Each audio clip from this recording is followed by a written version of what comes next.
بسم الله الرحمن الرحيم. ازيكم؟ لو اول مره بتشوفوني انا بونبون، ويسعدني جدا ان انتوا تشتركوا عندي في القناه وتفعلوا الجرس عشان يوصلكوا كل فيديوهاتي. الفيديو بتاع النهارده انا جايبه معظم كيكات ماي واي. ماي واي بتعمل كيكات حلوه جدا. في حاجات انا جربتها كتير هقول لكم عليها، وفي حاجات لسه اول مره انا بجربها. ممكن بعد كده ابقى اصور فيديوهات وانا بعملها ونشوفها مع بعض هتبقى اخبارها ايه. انا هقول لكم في الفيديو ده عن كل كيكه مكوناتها ايه وبتحتاج ايه علشان تطلع كيكه حلوه، وهقول لكم اسعار الكيكات والبسبوسه والحلويات اللي انا جبتها دي. ويلا بينا نبدا الفيديو. انا رصتهم كده تبع ما هم موجودين في الكتالوج بتاعهم. انا حاطه الكتالوج جنبي علشان بس ابقى فاكره الاسعار. انا بتجيلي الكتالوج ده من حد، يعني واحده بتبيع الحاجات بتاعت ماي واي، بتجيلي كل شهر بتجيب لي كتالوج زي ده، فبعلم لها على الحاجات اللي انا عايزاها وبعدين هي بتجيبها لي. تمام. هبدا بقى بالكيك الفانيليا اللي هي دي. كيكه الفانيليا ديت دي كيكه بطعم الفانيليا، معلهاش اي طعم غير الفانيليا بس. احنا بنحتاج ايه علشان تطلع كيكه؟ هما بيبقوا كاتبين هنا بنحتاج لنص كوبايه لبن، وبنحتاج 5 معالق زبده لينه، يعني 5 معالق او كاتبين 100 جرام، وبنحتاج ل3 بيضات. معظم الكيكات دي المكونات اللي احنا المفروض ان احنا نحطها.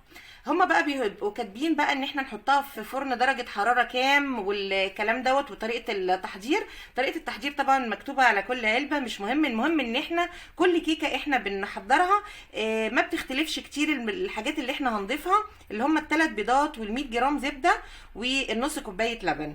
الكيك دوت علشان نعملها هي بتحتاج صينيه 22 او 24 بالكتير، يعني هي بتطلع صينيه قد كده، ما يعني مش ممكن نعمل بيها صينيه كبيره، لا. معظم العبوات بتاعه الكيك بتاع ماي واي بيحتاج صينيه يا اما 22 يا اما 24. كيكه الفانيليا دي ب 14 جنيه. بصوا، هي طبعا مش بتحتاج سكر، مش بتحتاج اي حاجه. الدقيق اللي فيها كل مواد الرافع، يعني فيها البيكنج باودر، فيها المحسن، فيها كل حاجه، فيها مكسبات الطعم. طبعا بيبقوا حاطين عليها لبن بودره، بيبقوا حاطين طبعا محسنات طعم. فبدل ما بنجيب يعني مثلا من عند العطار بنستسهل بقى، يعني بنجيب سبونش وحاجات وبنبتدي نحضر، لا، هو الكيك الجاهز ده بيبقى فيه المحسن، بيبقى فيه المواد الرافع، مش بنحتاج نحط بيكنج باودر او اي حاجه او حتى فانيليا او اي حاجه، فيه كل حاجه. كل اللي بنحتاجه 3 بيضات، 100 جرام زبده، ونص كوبايه لبن. يبقى اول حاجه كيك الفانيليا تمنها 14 جنيه، بتعمل صينيه متوسطه الحجم. تمام. كيك البراونيز، الكيكه دي طعمها حلو جدا، وبجد لما تجربوها هتلاقوها طعمها زي اللي انتوا بتاكلوه بره، يعني طعمها حلو قوي وغنيه جدا يعني. كيك البراونيز ماي واي عاملاه ب 18 جنيه. المكونات بتاعتها طبعا موجوده على العلبه. طبعا بتختلف بقى الحاجات اللي احنا هنحطها عن كيك الفانيليا. دي بتحتاج نص كوبايه زيت، 3 معالق ميه، وبيضتين بس. هي فيها بقى كل المواد التانية، مواد الرفع طبعا والمحسنات والمنكهات وكل حاجه موجوده جوه العلبه. بنحتاج لها بس الحاجات اللي هي البسيطه دي: نص كوبايه زيت، 3 معالق ميه، بيضتين. تمن البراونيز 18 جنيه.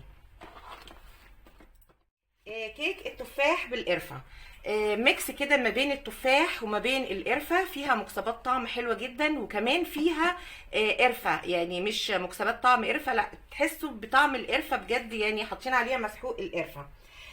كيك القرفه ب 22 جنيه ونص. برضو لما بنيجي بنعملها في صينيه، يا اما صينيه 22 يا اما صينيه يا 20 يا 22، يعني مش بتبقى عايزه صينيه كبيره ولا حاجه، بتعمل صينيه صغيره، ولكن طعمها حلو قوي قوي قوي. هنا برضو جايبين علشان نحضر الكيك ده بنحتاج برضو نص كوبايه لبن، 4 معالق زبده اللي هم برضو ال100 جرام، و3 بيضات بس. فيها برضو كل المواد بتاعتها للمحسنات والطعم، مستخلصات التفاح طبعا، طعم المركز للتفاح ومسحوق القرف. يبقى كيك التفاح بالقرفه ثمنه 22 جنيه ونص. كيك الريد فيلفت ماي واي عاملاه ب 21 جنيه وربع. طبعا علشان نحضره برضو بيحتاج صينيه متوسطه. الطريقه بتاعتها ان احنا بنحط محتويات الكيس وبنحط عليها كوبايه زبادي. طبعا هنا مش هنحط لبن، انتوا عارفين الريد فيلفت بيتعمل بالزبادي. الريد فيلفت من الكيكات الحساسه شويه، بيبان فيها الطعم. يعني كل ما يكون جوده السمنه او الزبده اللي احنا حاطينها بلدي او زبده لورباك زي ما انا بعملها، بحط عليها زبده لورباك، كل ما بيفرق في الطعم بتاع الريد فيلفت. بنحط عليها كوبايه زبادي، وبنحط عليها 5 معالق زبده اللي هم برضو ال100 جرام، وبنحط 3 بيضات ومعلقه خل فيها برضو كل المحسنات وكل مواد الرفع وكل حاجه. بس زي ما انا قلت لكم الريد فيلفت بتبقى حساسه شويه يعني، فعشان كده هم مزودين فيها معلقه الخل. تحطوا نص معلقه خل مش معلقه خل زي ما هم كاتبين. تمام، هتطلع معاكم حلوه جدا. ثمنها 21 جنيه وربع. بسبوسه جوز الهند ب 13 جنيه. تمام. بسبوسه جوز الهند طبعا برضو بتعمل صينيه متوسطه، دي بطعم جوز الهند، مخلوطه بجوز الهند، يعني ما فيهاش من جوه اي اكياس لاي حاجه ولا بتاع، هي بس متخلطه بجوز الهند، مش بنحتاج نحط لها جوز هند ولا حاجه. وهنا برضو كاتبين الوزن الصافي بتاعها 400 جرام، وكاتبين طريقه التحضير. ان احنا نسخن الفرن الاول ونحط محتويات كيس البسبوسه، ونحط نص كوبايه من الزبده اللي هي برضو ال100 جرام، وبعدين نفرك العجين بايدينا، ونحط كوبايه زبادي، يعني الطريقه المعتاده للبسبوسه. تمام. بصوا انا ما جربتهاش لسه، هجربها، يعني ما جربتش البسبوسه لسه بتاعت ماي واي دي، لسه هجربها. تمام. ثمنها الكيس ده 400 جرام، ثمنه 13 جنيه. بسبوسه بالقشطه، العلبه دي كاتبين عليها ان هي تحتوي على كيس قشطه. هنفتحها دلوقتي ونشوف كيس القشطه اللي جوه. طبعا هو كده دلوقتي عاملين سميد ساده، يعني مش خالطينه بجوز الهند ولا حاجه، والا كانوا كتبوا عليها. هي بسبوسه كده ساده، سميد ساده، وبس بيحتوي على كيس قشطه من جوه. ثمن العبوه دي 11 جنيه. كاتبين هنا برضو طريقه التحضير، بس انا حاسه ان هي تقيله شويه، اتقل من الكيس التاني. انا بس عايزه افتحها ونشوف من جوه هم حاطين ايه، وكيس القشطه ده ايه اهو. ده كيس القشطه اللي جواها، يعني او ممكن يكون كريم شانتيه يعني، او مش عارفه هم بيعتبروه قشطه، انا مش عارفه لسه، انا ما جربتهاش قبل كده. وده الكيس اللي فيه دقيق السميد. تمام. قريت على العلبه لقيته برضو 400 جرام زي البسبوسه الثانيه لجوز الهند، وفيها الكيس ده. الكيس دوت انا عايزه بس اقول لكم هو بيتحضر ازاي. ان احنا برضو يعني زي الكريم شانتيه بالظبط، ان احنا بنخلطه باللبن وبنضربه بالبلندر او بالمضرب، وبيطلع قشطه بقى بنفردها على كيس البسبوسه. هعملها معاكم في القناه، هبقى اصور الحاجات دي، يعني انا الحاجات دي معظمها هنبقى نصورها كده واوريها لكم لما نعملها تطلع عامله ازاي. تمام. كيس البسبوسه بالقشطه ده ب 11 جنيه. ده كيك الفادج بالبندق، تمنه 21 جنيه. على فكرة هم منزلين على كل الكيكات، يعني مثلا منزلين على كيك الفادج 35%، منزلين على الكريم كراميل 50%، يعني معظم كل كيكات تقريبا منزلين عليها تخفيض ما بين 35% ل 50%. كيك الفادج ده قلنا ب 21 جنيه. هنا كاتبين طريقة التحضير بتاعته برضو: 3 بيضات، نص كوباية زيت، 3 معالق مية كبيرة، وبرضو بيقول لك برضو الصينية، وان احنا نحطها في الرف الوسطاني من الفرن. وطريقة التحضير كيك الفادج جميل جدا، بس انا اول مرة اجربه من ماي واي، لسه هجربه. كيك الشوكولاته، كيك الشوكولاته ده من احلى الكيكات اللي انا جربتها من ماي واي، يعني مش احلاهم بس من احلاهم. حلو جدا جدا كيك الشوكولاته بتاع الماي واي، جربته كتير جدا وبرجع اشتريه كتير كتير، طعمه حلو قوي قوي، انصحكم بيه. تمن العبوه 22 جنيه وربع.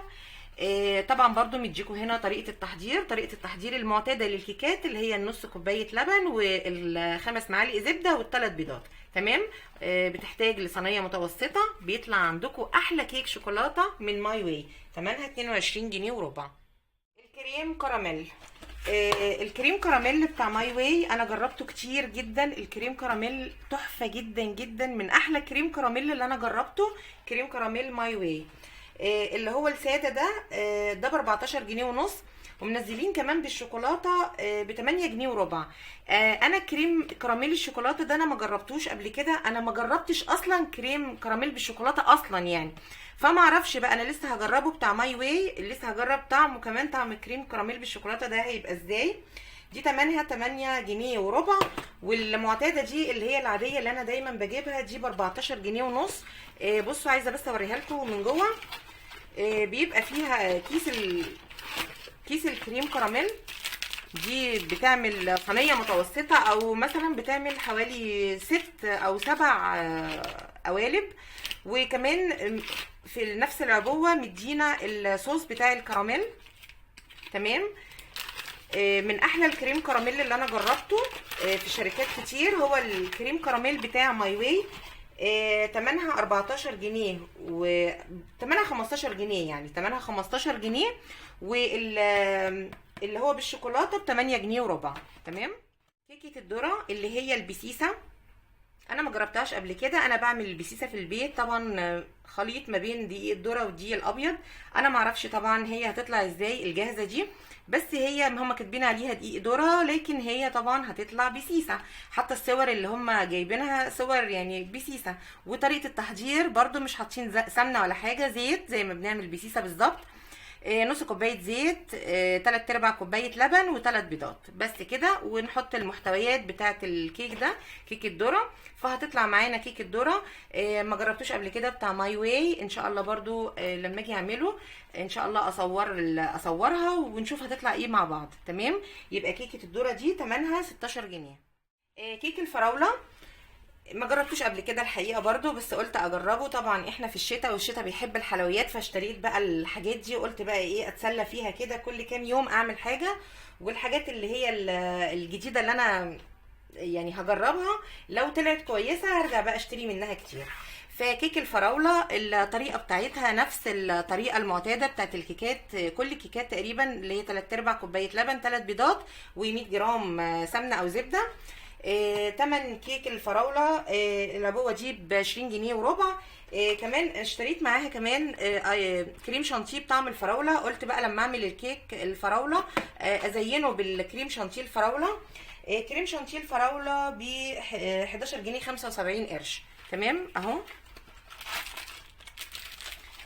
ما جربتوش طبعا الكريم شانتيه بالفراوله او بالاطعمه بتاعت ماي واي برضو، يعني ايه الكيك والكريم شانتيه بتاعه انا ما جربتهمش، لسه هجربهم. كيس الكريم شانتيه ب 11 جنيه 75، والكيك الفراوله ب 20 جنيه وربع. تمام. كيك الباباز ماي واي عاملاه ب 16 جنيه. برضو من احلى الكيكات بتاعت ماي واي كيك الباباز، طعمه حلو جدا جدا جدا. جربوه ان شاء الله هيعجبكم قوي. انا بقول لكم على الحاجات اللي عجبتني، والحاجات اللي ما جربتهاش بقول لكم ان انا ما جربتهاش. كيك الباباز حلو قوي قوي قوي. وكمان تمنها حلو جدا يعني، وفيها كل المواد، يعني فيها كل حاجه. بس بنحتاج بس ان احنا نحط عليها برضو الحاجات المعتاده، بتطلع احلى كيكه باباز. تمنها 15 جنيه و50 قرش، يعني 16 جنيه. تمام. نيجي بقى لملك الكيكات بتاعت ماي واي اللي هي السوبريم كيك. دي بقى اللي يعني يعتبر الملكه بتاعتهم كلها. السوبريم كيك تمنها 23 جنيه وربع. هما كاتبين عليها الطريقه، تمام، ولكن هي انا بعملها بطريقه تانية خالص. الطريقه اللي هم عاملينها لما جربتها مرتين كده لقيت ان الشوكليت شيبس يعني بصوا هي فيها من جوه شوكليت شيبس، هي مخلوطه بالكيك بالبودر اللي جوه. لما بنيجي نعملها زي ما هم كاتبين الطريقه، الشوكليت شيبس دي بتقع في الصينيه من تحت وممكن بتتحرق، يعني مرتين اتحرقت مني. بعد كده بقيت ان انا اصفيها بالمنخل كده، اطلع منها الشوكليت شيبس لغايه ما اعمل الكيكه كلها، وبعدين احط الشوكليت شيبس من فوق. تمام. فنجحت معايا جدا، ان شاء الله برضو هبقى اعملها في القناه ونعملها مع بعض، اوريكم الطريقه بتاعت السوبريم كيك. السوبريم كيك دي برضو الصينيه اللي بنستخدمها لها صينيه متوسطه. عايزه اقول لكم ان تقيله جدا، يعني حته صغيره قد كده، كانكم كلتوا يعني نص صينيه.